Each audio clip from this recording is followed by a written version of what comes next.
Welcome to Start With The Facts. Welcome back to Start With The Facts. Thank you all for joining us. Thanks to all of the athletes and non-athletes who scored over the weekend. That's a shot at somebody. Hey, do the noise, Will. Pew, pew, pew, pew, pew, pew. Yeah. Shout out to all the people who scored. who scored on and off the field. Congratulations. But you are joined here with your favorite crew.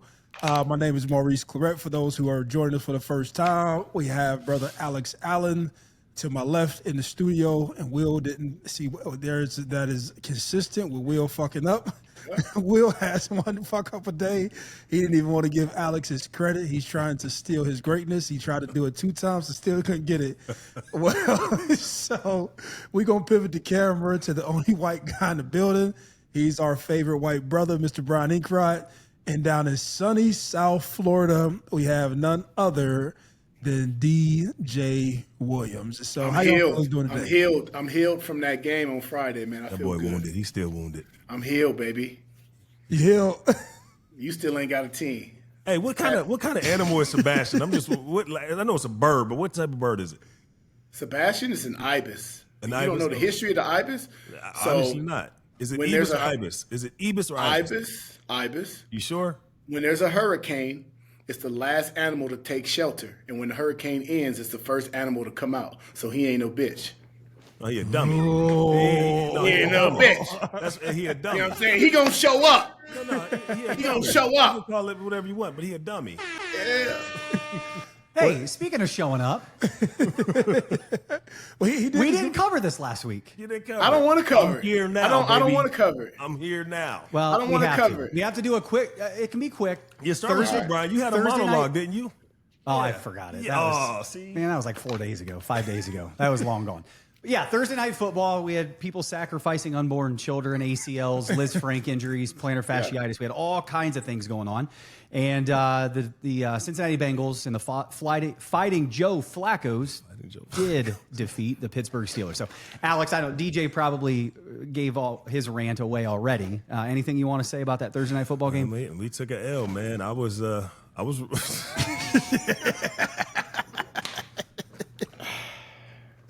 Hey, I can't stand this dude. Y'all go ahead. No, we took an L. That was my L that I took over the weekend. You know, obviously it was on Thursday.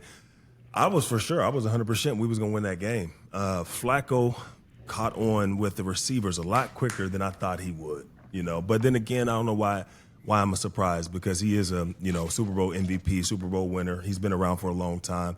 Our defense stink. Our run defense stink right now. We pay all that money for them DBs for them to get torched. Like, I'm a realist when it comes to football. Like, I love my Steelers, but what I tell you, we always give one up that we're not supposed to lose. Well, that was it. That's like a protective answer.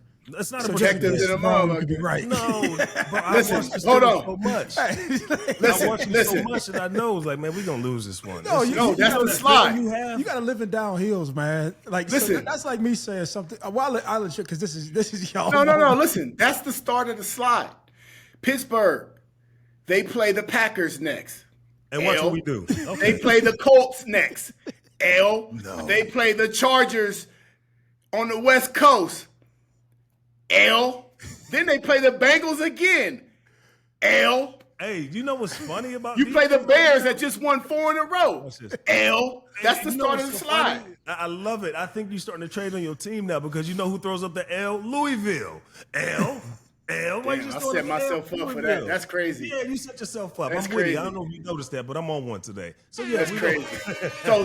So are you still standing on your The bold Steelers? take by saying that they will win the conference? That was his question to me. But we're gonna win the conference. It wasn't my bold take. It was his question to me. But yes, we're gonna win the conference. I want to No, get it on no. record. Win the No, I division forced- or win the conference? The division. Division. Thank you. Okay. Yes. All right. Sorry, yeah, the division. Still a bold take. Still a bold No take. chance. No chance. Okay. No chance. Now, I don't All got a we Liz good? Frank right Did now. we flush Yeah, out all of Thursday night football? Yeah, I'm good. Has it been flushed? I tell it would have been bad for him, but it's all right. You robbing fans, man. All right, DJ, we're going to come back at you with this one, though, on some of the Sunday games, starting with your Denver Broncos and a crazy, historic comeback in the fourth quarter to defeat the New York Football Giants. Well, listen here. People talk about home field advantage.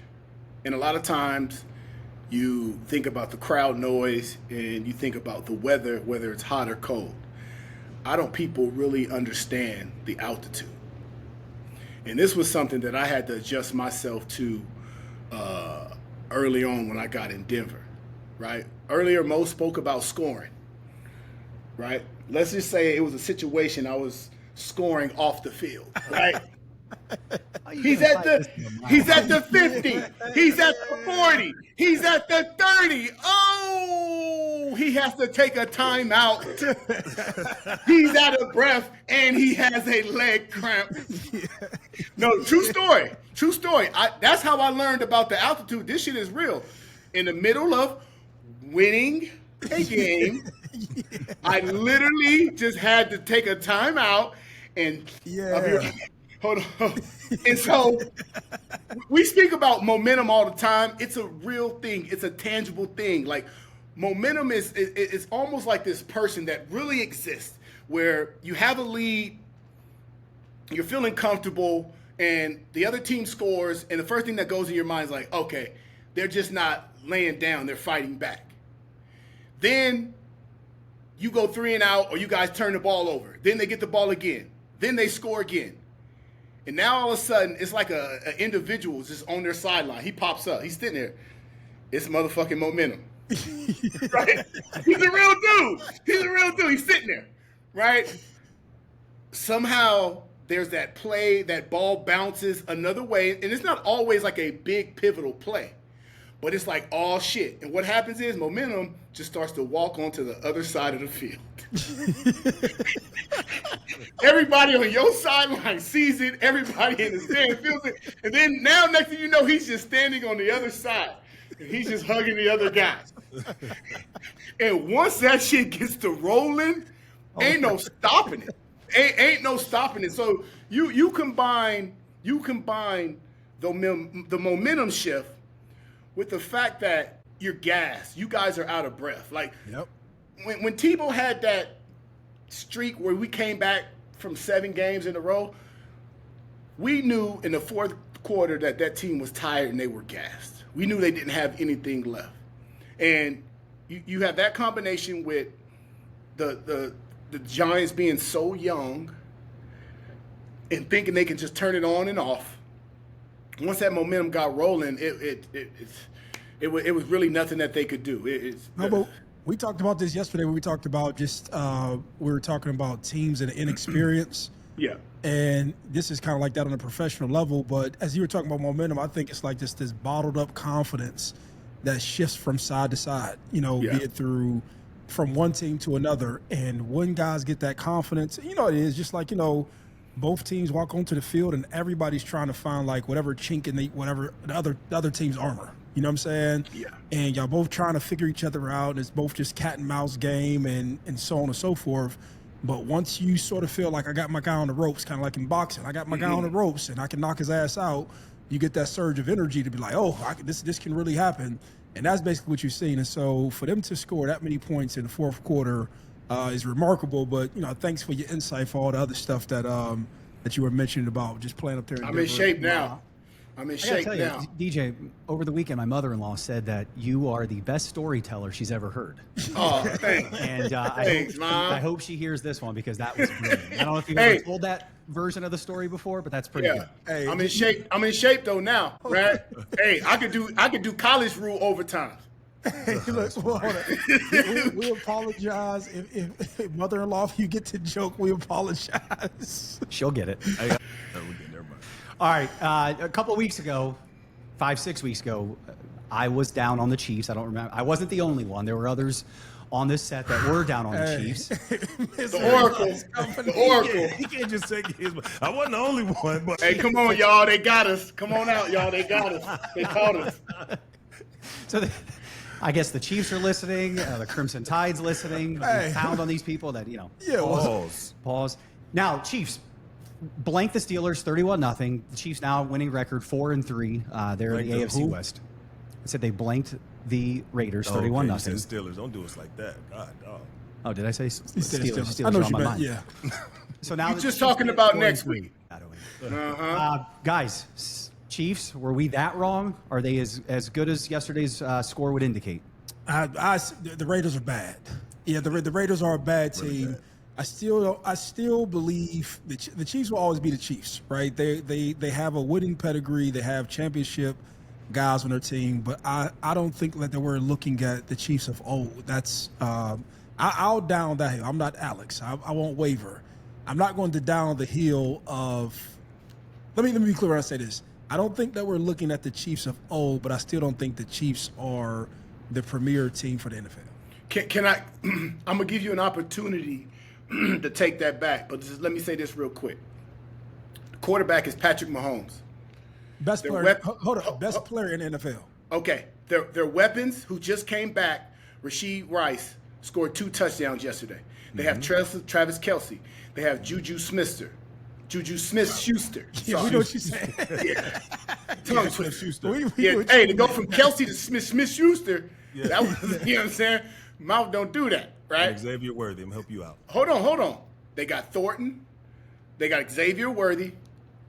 They got Hollywood Brown. They got Kareem Hunt.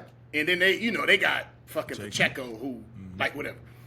You give that amount of weapons to the best player in the NFL, and I'm talking about they got 2 guys that can take the top off with Rice and Worthy. You got a gadget play, screen bubble guy, reverse guy with Hollywood Brown, and then you have that dependable tight end, Travis Kelce, that will probably win 80 to 90% of his matchups between linebackers and safeties.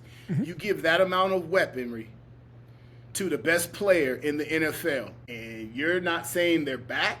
Why? They have more weapons now than they've ever had before. Yeah. And the defense has always been, Yeah, but just when I seen them, I guess, you know how when I told you I seen the guy Pavia from Vanderbilt. Yeah, when you see him play and he jumped off the screen, I was like, man, this dude is dynamic. Like, I see it. When I was seeing the Chiefs of old, it was like, man, they jumped off the screen. They just look vastly different than everybody else. I've not seen any NFL team this year where I was like, man, they're just their premier front runner. Like, I seen flashes of Detroit. Who they held to 17 points, won 30-17. Yeah, but that was on the road. That was on the road, and I think it's still hard to win in Chiefs Kingdom. That's just my personal opinion, and I think that Detroit was kind of like, hey man, we're going to the playoffs, or we're better than everybody else. And I think the Chiefs mentality was like, yo, we have more to prove, and we want to get out of that 2-2 phase or space that they were in.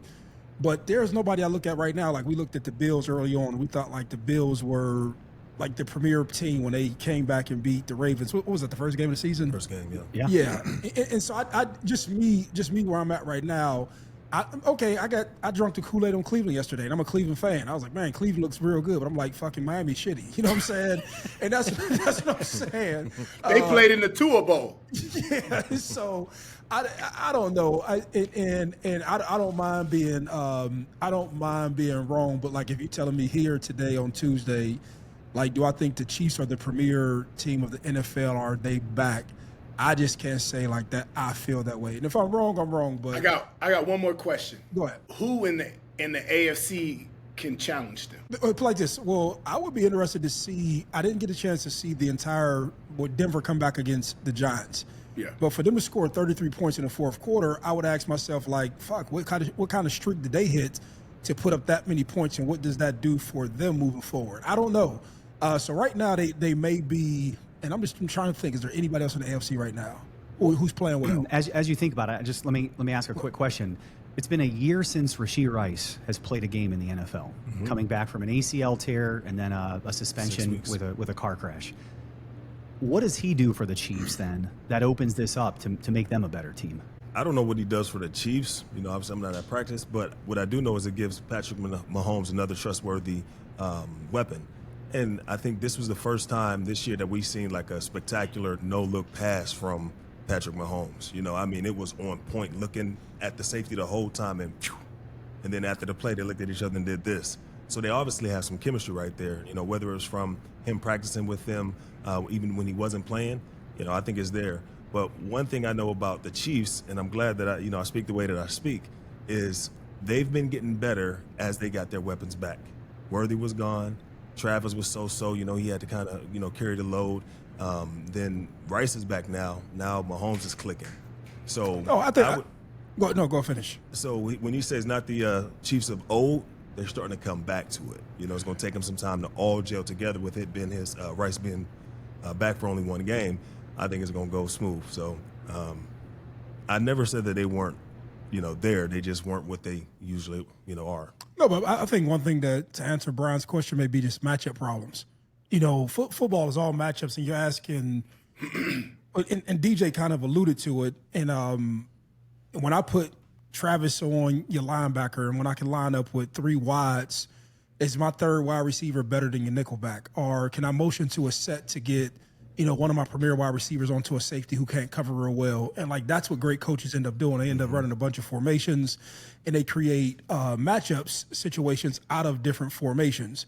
That is the epitome of it. You know what I mean? Like, sometimes you can scheme to a point, but at some point, if DJ's a linebacker and DJ got to watch fucking Tyreek Hill in a slot, like, and I motion to it because I've schemed you enough to know when we jump in this set and you have that personnel on the field and Patrick Mahomes is smart enough to motion to a set that creates a matchup, and then I keep on running the ball fast with no huddle and I don't allow you to substitute, then that's what basically gets you your advantages. And so I would say that more than anything else.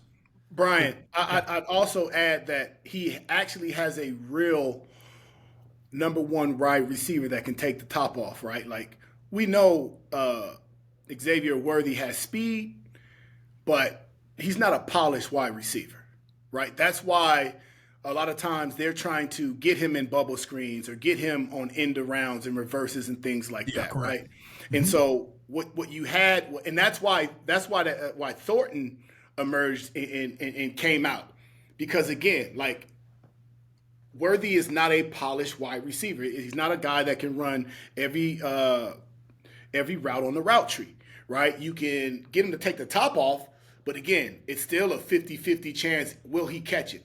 Right now, with Rice here, you have a wide receiver that's polished, can run every route, can take the top off, and, you know, there's more confidence in doing those deep balls, and will he catch it? So again, like what Mo says, structurally, with Rice being back, it starts to put everybody back into their true position, right? Kelsey work underneath, beat up on the linebackers and safeties, right? You have Rice downfield taking the top off. You have Worthy end around, gimmick trick plays, basically trying to get leverage and let him utilize his speed. Hollywood Brown is in the same mold as a Worthy, but I think he's a little bit more shifty, right? Worthy's a straight line guy. So when you look at him coming back, it puts everybody in their natural position. And that's why I'm confident about the Chiefs and how they're going to go moving forward. Because earlier, what we saw was Travis Kelce having to basically be the number one guy, not just working underneath, but actually, going downfield and having to make plays. Now everybody's back in their natural position. They're going to be a tough team to beat. And you look at what they did. Yeah, the Raiders suck, didn't score any points, but again, they played tough against that Detroit defense. On top of that, right, the world was shitting on Chris Jones, captain, he's a leader. That defense is now playing a lot better, and I think that's why they're dangerous. So your question earlier, who can challenge the Chiefs, or who would you, maybe put money on to come out of the AFC? I mean, the Indianapolis Colts are sitting there with the best record in the NFL at 6-1. So my question to you guys is, are the Colts for real? Oh, I would definitely say that they're for real. The writing's on the wall, and even as you said that, which may help the Colts. I just haven't seen both. Like, I would have to see both teams when it's time to play each other at that point. But the Colts have the ability to run the ball. Yep. and which that could keep Patrick Mahomes on the sideline. That's the only way you neutralize Patrick Mahomes.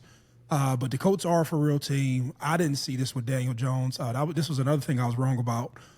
You know what? Now I'll say this, DJ. I'll take your 11-year career in NFL, and I'll hold that in consideration to you talking about the Chiefs. So that'll influence my decision making. But with the Daniel Jones and the Indianapolis Colts, I will say they surprised me.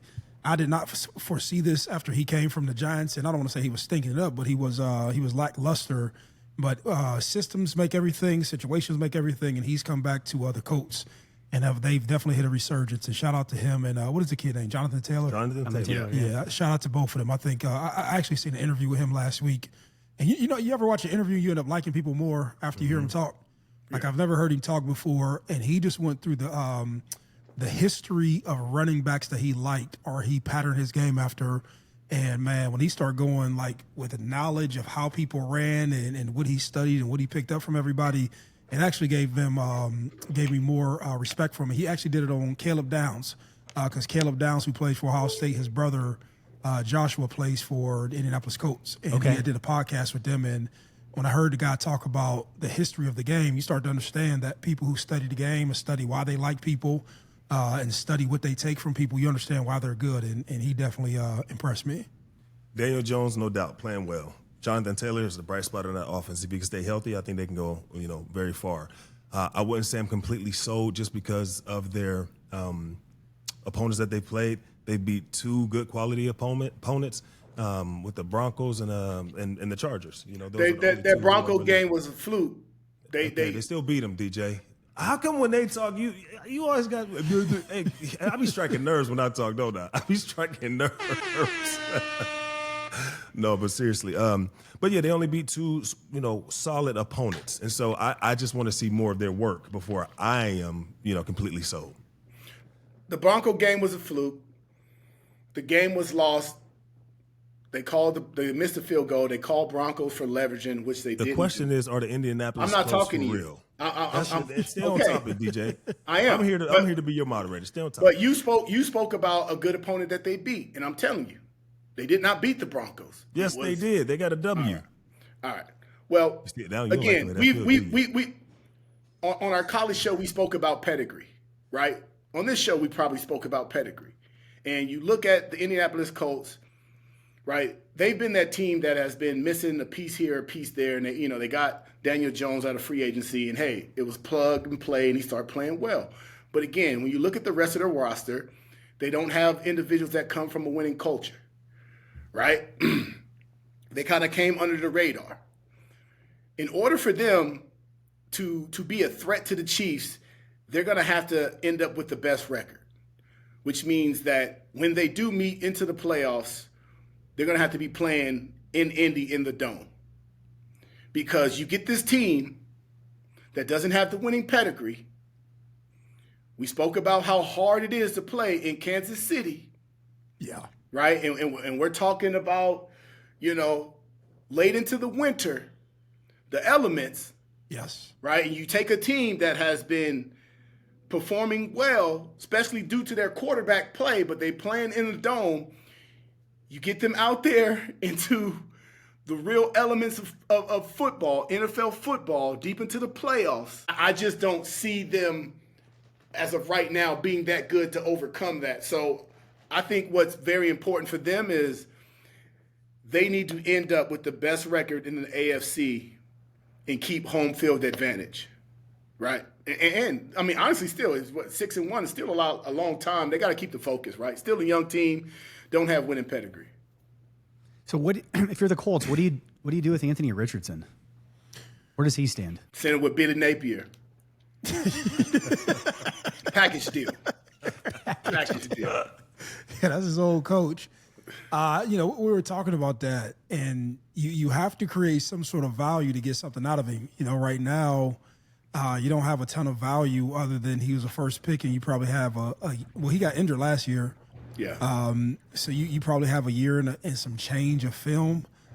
I don't know if you just ride the Daniel Jones experience pause out and just see if this is just a flash in the pan sort of deal, and you wait for that. I don't know. Like, I'm not a general manager. It seems like the general manager, the Ursay ladies on the sideline every game. I was gonna bring that up too. Yeah, she's a lot smarter than me. She has a little bit more experience running this deal to me. But I'm honestly somebody who always has something to say. I wouldn't. Right now, I have no clue what I do, because I don't think that they expected Daniel Jones to, come in and play that well. I think that they got to create some packages for him, man. If you think about Taysom Hill, I think that's his name, for the Saints. He's been around the league for a long time, who was a quarterback, but now he's he's a gadget guy. He can run the ball. He plays receiver. They'll put him in at quarterback sometimes. And when you look at the build of Richardson, that's kind of his stilo. If he's not going to be out there throwing the ball every play, he's still one of the best athletes on your team, one of the fastest. Well, it makes sense. But with you saying that, you drafted by a guy to be a franchise quarterback. High, exactly. But how would you putting packages together for him, to me, what I'm saying? You want this guy to be a premier 40, 50, 60, 70 play guy.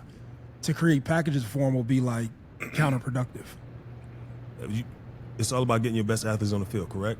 If he's one of your best athletes, you got to get him the ball. If he can help you win, why not?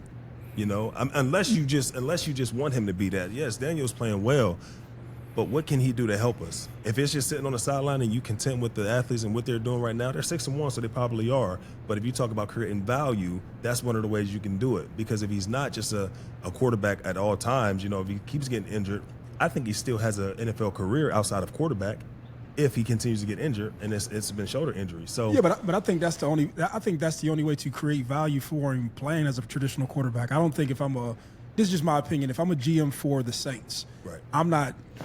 That's Tim Tebow.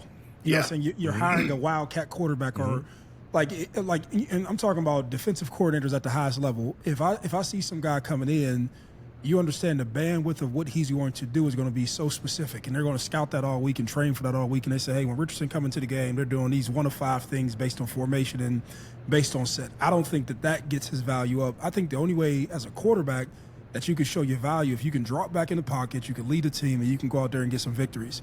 I think that was my perspective when Brian was talking to me. How do you how and why would you do that?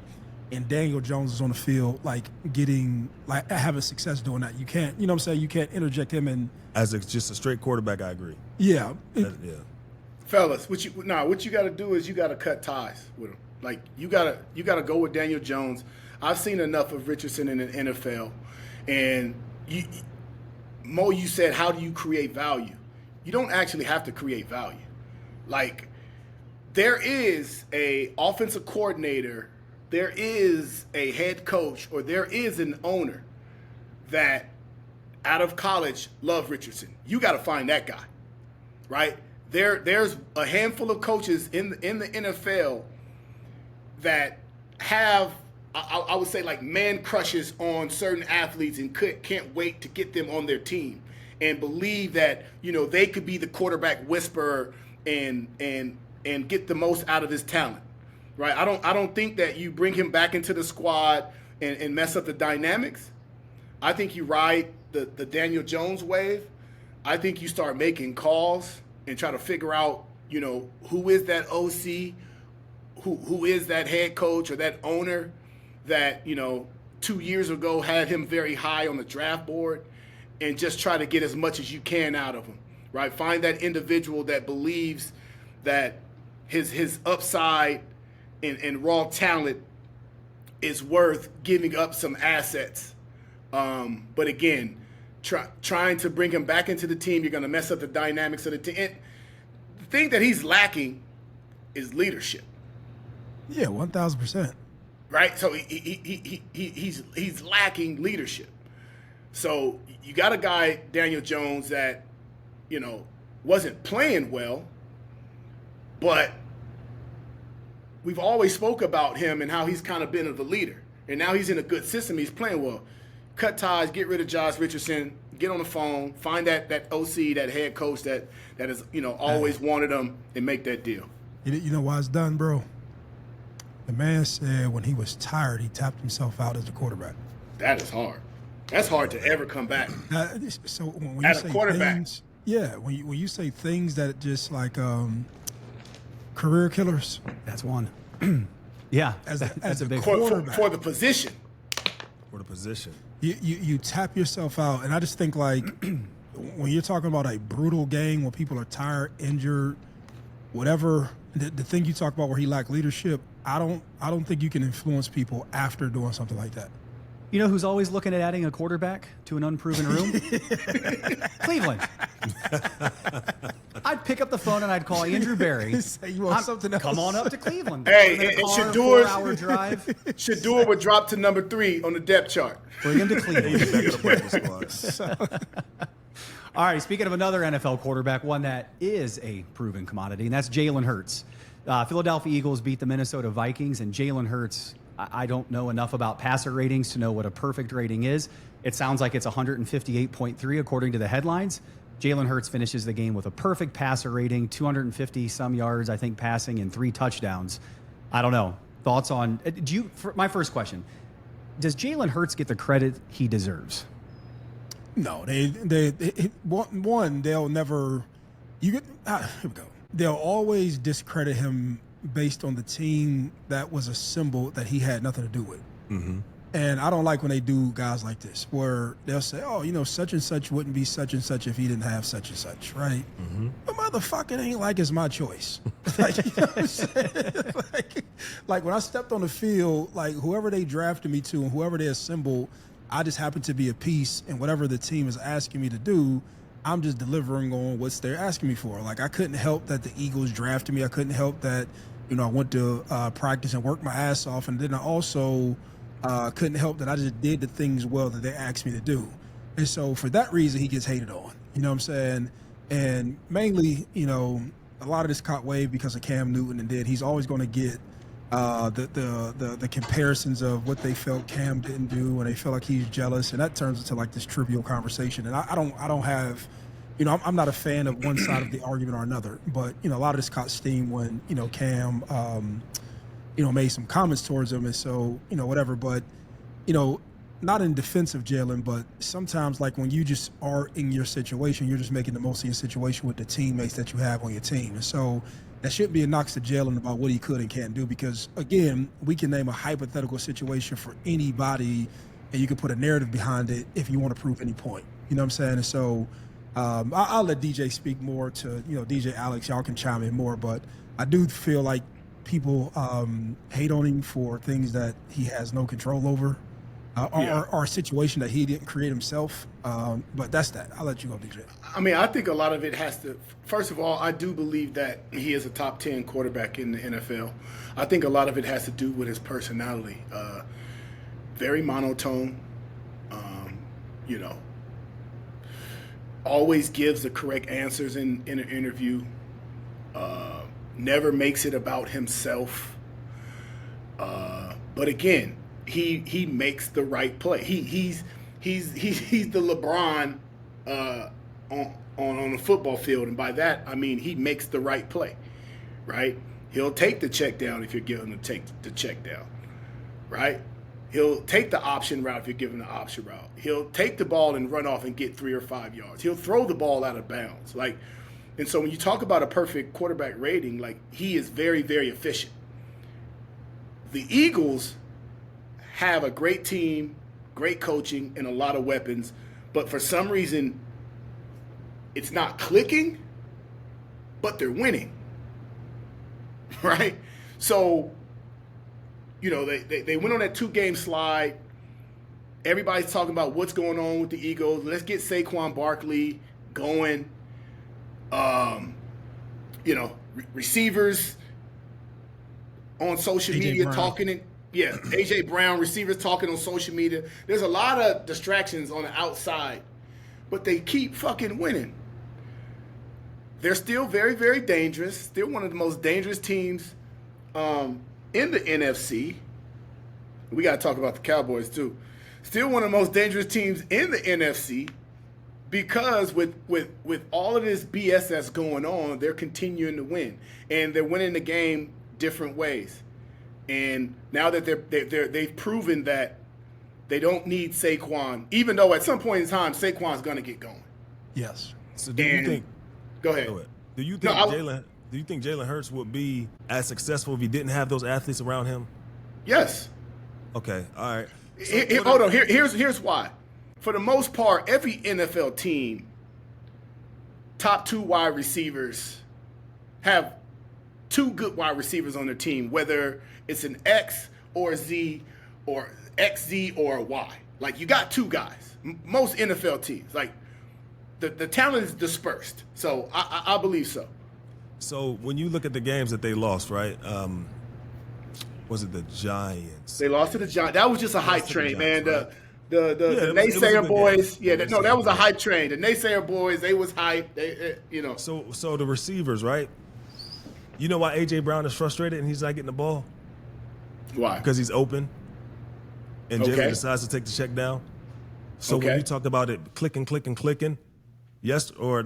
Sunday when they played, that was the best time that they clicked, and it showed like, oh, he got the ball downfield, he scrambled, he used his legs, he pointing guys down instead of taking the check down, Yeah. So he played a complete game, and he had his perfect passer rating. If he plays like that, they're going to be hard to beat. It won't even be close because of the athletes he has around him. I don't think he has that same success. I think he'll still win games, but I don't think he'll have that same success if he had lesser athletes. Saquon's going to get going for sure. That's the hypothetical, though. Like what Mo is saying, like we can't take away, we can't discredit him. Not discrediting him. What if Miami didn't have Ed Reed? Like, what is we doing? Not discrediting him. I'm saying he played very well on Sunday. If he needs to continue to play that way, that's the expectation. That's why A.J. Brown is like, man, come open, throw me the ball. I'm always open. But the best part about that is with A.J. Brown being in the media saying all that, when Jalen gets asked in an interview, you can tell that he has control of that locker room. Mm-hmm. And, earlier this season when A.J. Brown kind of did have a outburst, Jalen got the ball to him, but he didn't force it. Right. Right? And again, you are open. You remember that pick he threw versus the Giants? A.J. Brown, wide open. Sealed the game. I don't remember that one. But like this, and I can ask all y'all this question. This is just not for Alex, but we all just praise Patrick Mahomes for having all of his weapons, right? Mm-hmm. Yep. But why doesn't he get the same critique? Yeah, why doesn't he get the same critique that A.J. Brown? Like, we just praise him for having all of these weapons, and we just was like, hey, this guy's everything. But when we talk about Patrick Mahomes, we don't speak about him through that vein. We would never say Patrick Mahomes wouldn't be who he was without Xavier Worthy and Travis Kelce, Kareem Hunt, so on and so forth. We just celebrated all those guys, and that's why I say. So as DJ was talking, as DJ was talking, I don't think it's more of a Jalen Hurts thing. It's more of a team cohesiveness, right? I don't think they would be at. Man, I mean, then again, that don't make sense to me now that I'm talking about it. Let me jump in. Go ahead. The Eagles won a Super Bowl in 2018 with Nick Foles. So Philadelphia and the media see Philadelphia as a team that doesn't need an elite quarterback to win. And I don't think Jalen Hurts, no matter how good he is ever going to get the credit that he deserves in that city, because they proved that you could win a Super Bowl with a talented roster and a backup quarterback. But I keep asking, but why is that the question? Like, to even ask the question is like why is it like that's how everybody feels, I think, about Jalen Hurts. Yeah, that's crazy. Everybody asks that. But football is a team sport. Like, you know what I'm saying? Like, football, and I don't know. Like, you do it in basketball, right? Like, yeah. He traveled from city to city to be surrounded by talent. We said this last week. That's why LeBron, people will discredit some of his titles, right? Because he moved around and organized teams around him, whereas obviously we know Jordan never did that. I mean, okay, you talking about Jordan, but I was about to say, but Jalen got drafted in his situation. Yes. Right. So it'd be, and this is more of a life thing. It's like somebody criticizing a kid who was born to a rich family. Like, oh, motherfucker, like my dad, nothing to my mama. Like, you know what I'm saying? Like, this is just where I'm at. Right. Yo. Mo, we spoke about it with Diego Pavia, right? Like, he jumps. He jumps off the tape. Like, when you look at it, when you look at Jalen Hurts, again, it's his monotone personality. Game could be on the line. It'll be, 4th and 9. He could drop back, make 4 guys miss, and score a touchdown. He hands the ball to the ref, lets his O-lineman pick him up, and just goes like that. Like, but what are you saying that does? No, I'm trying to get to understand. No, what I'm saying is, you can't discredit Mahomes because you see his talent. You see the no-look throws. You see the fire. You see all of these things that just jump off I see what you're saying. Off Now. the screen. I got you. Right? So you can see like, damn, if Mahomes was out there with the bad news bears, that arm talent, the angles that he throws the ball, and then he has the other extra antics. All of those things end up on SportsCenter. All of those things, add to his brand and his personality. Jalen Hurts is just so monotone. He makes the right play. You helped me when you just explained the first time when you said it. I didn't clarify what you were saying. You explaining it right there. Like he gets criticized for that, and I don't know. I sometimes this is my habit. But you'll find out just through just the show. I always ask my question like, why is that the question that's being asked? Yeah. Like sometimes people argue around the question of like, they'll say who's the greatest of all time, and I'll be like, well, why the fuck is that even the question? Why is that even the conversation? And so I end up doing that with a lot of questions because I ask myself, are we asking the right question? And I'm not saying I think biases get set. I think biases get set early and they're hard to break. And again, we don't. All right, the Scatterboo. Everybody just loves Scatterboo. No matter, Scatterboo can't do nothing wrong. Crayon eater. Not in my eyes, no. Like nobody, right? Like, if nobody will go ahead and try to critique Scatterboo about his pass block because it's already set on him what the expectations, why you like him.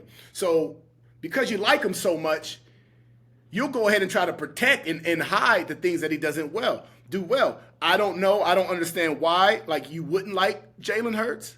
Yeah, tush pusher. That's it. He's a good player, but that's when you think about, what's he known for? He's a great player. Eagles, tush push. Yeah, can we talk about that real quick? I don't know if did you guys see clips or highlights of this? The guy laid down. He laid. Well, Brian was the defensive coordinator. Brian Flores, or is he the defensive coordinator or the head coach for the Vikings? Yeah, and they've come up with what might be the tush push killer. Finally, did you guys see this? Yeah. Basically having the nose guard lay down. So you can't. You have no leverage to push him out the way. And then you have linebackers who are sitting there in the A-gaps and literally just torpedoing over the center, and it becomes mayhem. So I don't know if that's the answer. To me, I think somebody from the Eagles are going to complain to the NFL because they're going to say a guy should have to be in a football stance before the game. But sometimes I think things are done without rules being in place, and you get to take advantage of them. Mm-hmm. Could be. So need a center in the head, fuck his neck up. Now it's a player safety issue. They'll remove it. Yeah, pretty much. Like, it's just, again, like you have to do something to where they can't argue how unsafe this sparing, this 7-on-7 sparing mosh pit is. That's what you got to do. Yeah, because really what happens is you end up everybody's going to end up on top of that guy in some capacity. So, and which is a real safety issue. Being at the bottom of a pile ain't fun. But with that being said, I know it was a quicker show than normal. We were condensed on time today, but we love y'all just the same. Remember to keep up with us every day at 5 p.m. I'm going to keep speaking into existence until Nick scoots us up earlier in the day, so we give people more time to view the show. We love y'all for checking in with us every day. Click the like button. I said the link button. Click the like button, the subscribe, the share. Tell a friend to tell a friend. Continue to have your comments and your questions in the comments. We do listen to them, or we do read them, and we do respond to them as needed. But with that being said, we will see you all tomorrow.